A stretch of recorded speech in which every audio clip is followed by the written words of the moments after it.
Reverend Ted, can we do one more?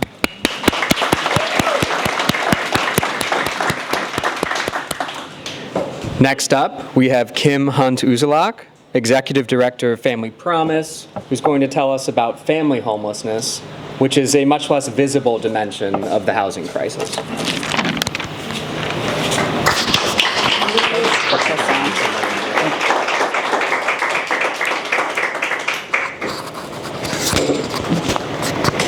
Oh, I see, it's a clip. Okay. Hi, everyone. We're going to continue with the interactive discussion, because that was great. That really got me, right? Touched my heart.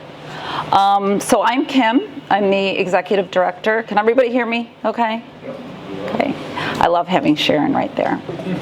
I'm the Executive Director of Family Promise of Greater Rochester, formerly known as RAIN. And this is our mission and vision. And what I want to pull out from this is the part in our vision at the very end where it says, we will have achieved success when affordable, decent, equitable housing is seen as a human right, and every family has a place to call home. And I'll repeat that, every family has a place to call home. And I'm sure you'll agree with me on this. To thrive, every family needs a home. So here comes the interactive part. So I want you to think of a word or an image. When you think of the word home, what comes to mind? A word, an image, and let's share. Safe. Safe, sanctuary, okay. Security. Security. Mm-hmm. Warm. Warm. Comfortable. So it doesn't scream. Okay. Okay, I heard warm, sanctuary, comfortable, safe. Good night's sleep. Good night's sleep. Right. Good one, Patricia. Good food. Good food. So important. Yes, good food. So all of, yeah? The place that's yours. The place that's yours. Yes.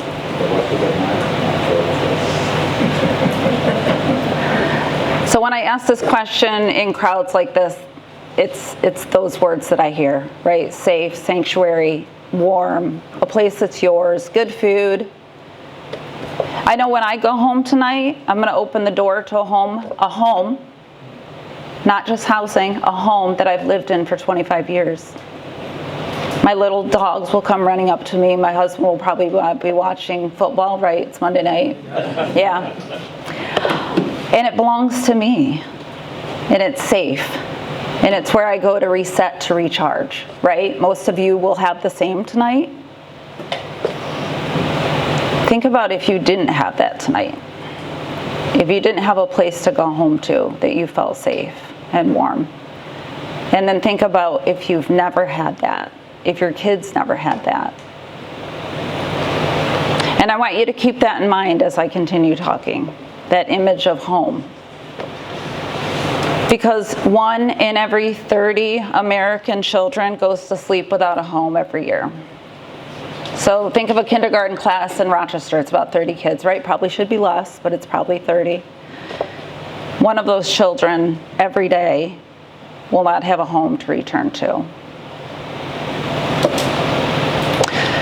So I want to reference the point in time count. It has been referenced earlier for chronic homelessness, and I want to look at it for families. So this is a snapshot of 24 hours in January. It happens every year. It's HUD mandated, and this is the snapshot of Rochester.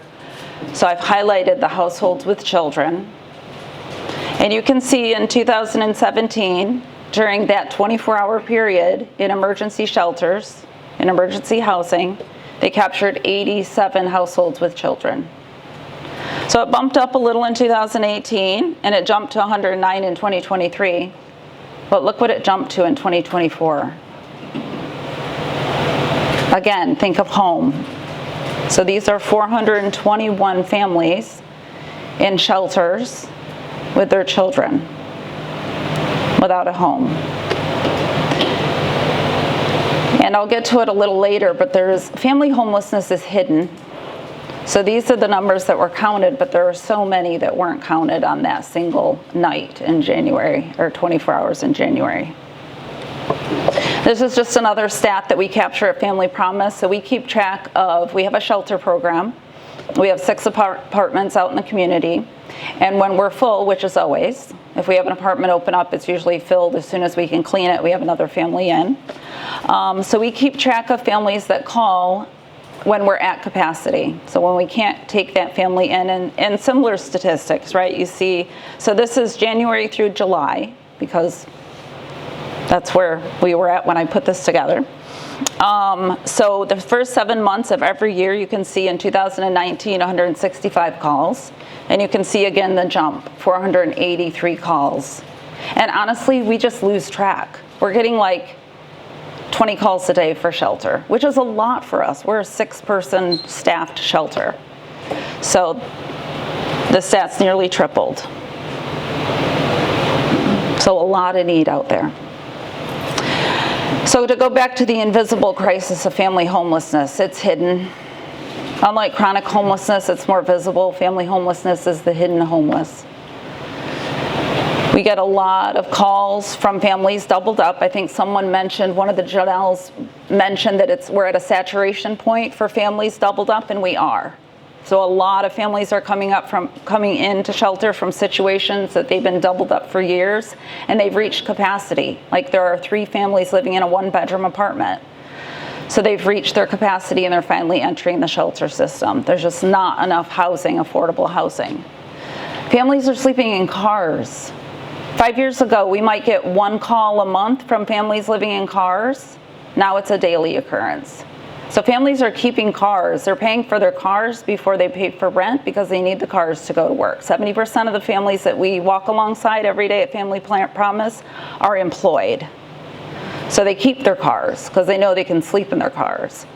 We just had a mom move out of shelter into permanent housing. She came to us from a U-Haul. She was living in a U-Haul with her kids, and that's just common. We hear it all the time. Abandoned and condemned buildings. I had a call from a school social worker last week calling about a family that was living in an abandoned building. No running water, no utilities. Again, think of the concept of home. Safe, stability, sanctuary. That's not an abandoned building. And outside, again, I mean, the stories that we hear, and I see Tree back there and others that are working a Tree works at a family shelter. The stories, it's just unbelievable, the stories that we hear. So we had a case manager call for a family that was sleeping in a tent with her 1-year-old outside of Abundance Co-op. Maybe they allowed the family to stay there. Again, not really a place where a family can thrive, right, in a tent. Some of us choose to live in tents, but families don't usually choose to live in tents. Not with the winter coming, that's for sure. So why? We've talked about the why, right? We've all talked about the systemic inequities that are the foundation, the building blocks of our country, the inequities, the redlining, the segregation that is still so much a part of our neighborhoods, the unfettered capitalism. I think we have capitalism that needs to be checked. And that is why this is happening. But on a different scale, it's happening because we don't have enough housing, and we've touched on that. But we don't have the wages to keep up with the cost of housing. So this is a mom, and I share this because it's really interesting. It's actually a family that came into our shelter last year. This is a family of 3, mom and 2 kids. She worked, so one of the 70% that we see that are working 35 hours a week at $15 an hour. So making $1,820 net per month. Her rent is $1,000. Utilities $200. You can see what she spends, close to $500 on a car. So she's spending 55% of her income on rent. My dad taught me, do not spend any more than 30% on rent or mortgage, Kimberly. And that's the HUD definition too, right? 33% for subsidized housing. So 55% of income on rent. And what is not captured in this budget? Food, right. Chances are she's not eligible for SNAP, making that or very little SNAP, but not enough to cover a month of food, right? What else is not captured? Think about, yep, just incidentals, right? Like toilet paper, yeah, cleaning supplies, things that kids need. Kids are expensive. So this is not sustainable, and this is what we see all the time. It's just not sustainable. So yeah, we might be able to find housing for this family, but is it sustainable?